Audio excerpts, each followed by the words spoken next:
Should you be passing another boat and you go in too far to the bank, eventually you're going to run aground, as we're going to demonstrate here. As the front runs aground, when you're on this angle, oh, there we go, we've hit the bottom. Because the back is still in deep water, you'll be able to reverse off gently. And as you reverse off, with any luck, the front will fall down the bank and in doing so push itself out towards the middle of the canal. You can see it there nicely twisting back towards the middle of the canal. Once you wait then for the boat to drift across, gently re-engage forward gear and off you go again, nice and carefully, just steering a very gentle angle away from the bank.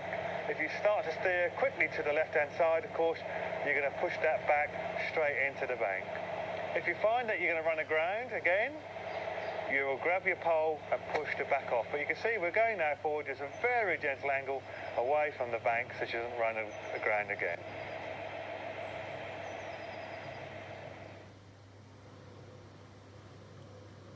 Should you find yourself aground, which we have done here, obviously you can't drive off because to leave the quayside, the boat will have to go around to the left, which means the back will go into the right, which will make the propeller hit the bottom, so we're clearly into neutral.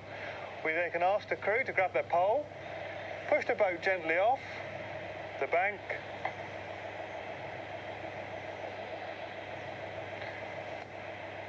nice and square.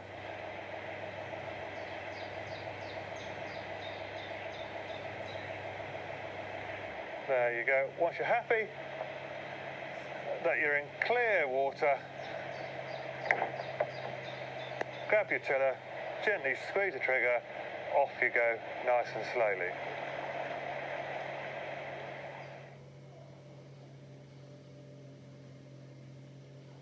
The Monmouth and Brecon Canal is very shallow in places, so always keep to the middle to avoid unnecessary grounding. There are 2 speed limits on the canal. The first is 1 mile an hour, which is just into gear without applying any revs to the engine. Cruise at this speed when passing moored and moving boats, and when negotiating all hazards marked with an exclamation mark in the canal guide. The upper speed limit is 2.5 miles an hour. This is less than a walking speed. This increase is only a few revs above tick-over speed. Speeding results in excessive wash, which damages the banks. It also produces unpleasant noise and vibration levels. The faster you go, the more the back of the boat is sucked to the bottom, causing excessive grounding. You think you can't avoid a boat coming towards you or the bank, obviously put her into neutral, quick burst reverse, the boat will stop. When you do put in reverse, you lose all steerage weight, the rudder does absolutely nothing while you're going backwards, and often the boat will start to pivot slightly when she stops. At this point, she could easily cross the canal. If that was the case, you can grab your poles off the roof, push yourself back, down the middle you go. But this is how effective the boat is. If you put your rudder hard across, hold it there, put it gently into gear, push her in a few revs, the boat will pivot very nicely from the middle, as you can see there, without going forward. Again, we're down, pointing down the middle of the canal, ready to go. There are some tricky bends and bridges where you'll need to help the boat around, so that you don't hit the stonework and damage your boat. Should you come to a nasty bend all marked with exclamation marks on the John Norris guide and it looks like it's going wrong, the golden rule, of course, is to stop using reverse, grab your pole, give the boat a nice gentle push off, making sure you're pushing off from the wall nice and square. Just push off from the wall nice and squarely. Watching that the end of the pole does not get caught underneath the cabin roof or get in contact with obviously the glass windows in the front door. Thank you very much. That's enough, there's plenty there. And off we go. Never hold the pole in front of the boat. It's not capable of stopping 10 tons of steel. The pole will either snap, hurt you, or damage the boat. Never push off with your hands or feet. And don't try to stop the boat with ropes or poles. Always use the engine in reverse. Should you see a boat approaching and the canal looks too narrow, obviously, and if you're the furthest away from it, it's your responsibility to hang back to let the other one through. We now go gently across to the right-hand side on a very shallow angle. Never panic at this point. Just take the boat in nice and gently to the right on about a 10 or 15 degree angle. When you think the front is 3 to 4 feet away from the bank, slowly bring the bow back out again. And because you're pivoting from the middle, the front will come out and the back will slide in nicely behind you. Watch as the boat approaches that you don't swing the bow out too far by steering back again. I call it a check pace to make sure that front stays now nice and parallel to the bank. Sometimes this requires quite a large angle of rudder to put it so. As you get close to the bank, the boat suction effect with the bank will hinder your steering, so quite large corrections are required. As the boat goes past, you can slowly bring the front back out again, but watching the back all the time, because remember you're pivoting from the middle, and as the back closes the edge, start to straighten up your steering. Here you can see a gap approaching. It's the width of a bridge. It gives you less than a couple of feet down each side of the boat. So again, it's important to look down one edge, and as you approach, look down the edge, pass within 18 inches to 2 feet, and keep the boat nice and steady as you go through.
weed hatches, which at this time of year are quite important.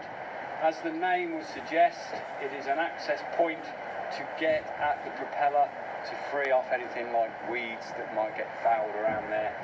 At this time of year, it's very, very common for all the leaves that are falling off the trees to build up inside the box that is constructed over the propeller and actually slow the propeller down. And what you need to do is get in here to free that off, or in the event, which is quite common, that you get rope or carpet or plastic bags or anything around your prop, you need to get into it to free it off. I've been volunteered to show you this today. It's quite a cold day, so the water's going to be a little bit cold, but I'll do my best. The most important thing is you'll know when something's not right, because things like your engine note will change. You'll feel that your steering isn't right, or if it's really, really severe, you'll stall your engine. Your engine will just bang, stop straight away. If it does, don't panic. Things are changing. Whatever happens, don't panic.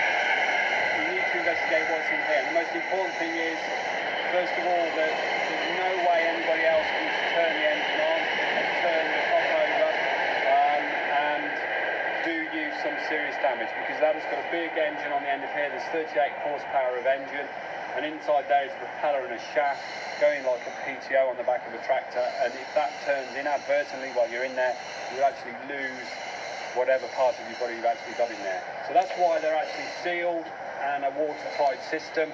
And I'm going to show you how to actually open this now. So on here there is a threaded bar, and what you need to do is kick it or use a device to actually get it open to undo that thread. And having undone that thread, I can remove this bar. That means now that I have access to the weed hatch. Running a boat now with that in that condition would not be a good idea, because there is nothing sealing that box down. This is, although it's tight, will come clear of there, and the water pressure that's in there is sufficient to push that lid off and start forcing water into the boat at a very, very high rate of knots. So you don't open that, as I say, with the engine running or any chance of the engine running. You don't run the engine unless it's firmly secured, and that's something surveyors are quite hot on. What I'm going to do is get down here and actually try and lift that off and leave it so that you can actually see what's going on. So I'm down in the bay here. It will be tight, probably so tight I can't get it off. And there you go. I've removed the weed hatch, and you can see down there, and I'll take my arm off, not my arm off, my sleeve off. In here is the water, and I'm straight on top of the prop here, and I could free off any sort of debris that's in there that's fouling that propeller. This area here, you can see, has a set height above the water line. On some older boats, a lot of surveyors say that this has got to be raised to 10 inches above the water line. Very common for some older boats to have a much, much shorter weed hatch area here, which is deemed under modern rules to be not acceptable from a compliance point of view. This bit round the top here is just a gasket, a weed hatch gasket, very cheap and easy to actually apply, and should be changed regularly to maintain that seal on there. Once I've freed off any of this, any stuff that would be on the prop, all I would do is place the lid back on there, tighten it back up, and off we would go. Just to follow on from another video I've done in terms of putting the weed hatch back together, it's very important that when the assembly goes back together, it's on the right way around, because if it's not a good fit, a good seal, and making good connection, it's very, very easy, having been in there, sorted this out, and putting it back together, to put it the wrong way round. Because on all narrow boats things are pretty much fabricated by hand, it will have a wrong and a right way. And on this one, it's quite clear. There is a sign on here that says, watertight opening, do not open while underway. Great news. And a big arrow here pointing to the front or the bow of the boat to say this is the right way round. If I put it on the other way round, the seal might not be as efficient, and there is a risk of flooding the boat. Obviously the boats are equipped with bilge pumps and things like that, but part of your own safety is avoiding the risk. So this is on, okay, and I just need to make sure it's sat tight before I apply the bar, and it's sat on the gasket. It's then a case on this one of just putting the bar back in and turning the handle. You get tightness on there, and then giving it a final tight with the good old size 12. And that now would be good enough to continue and do your cruising.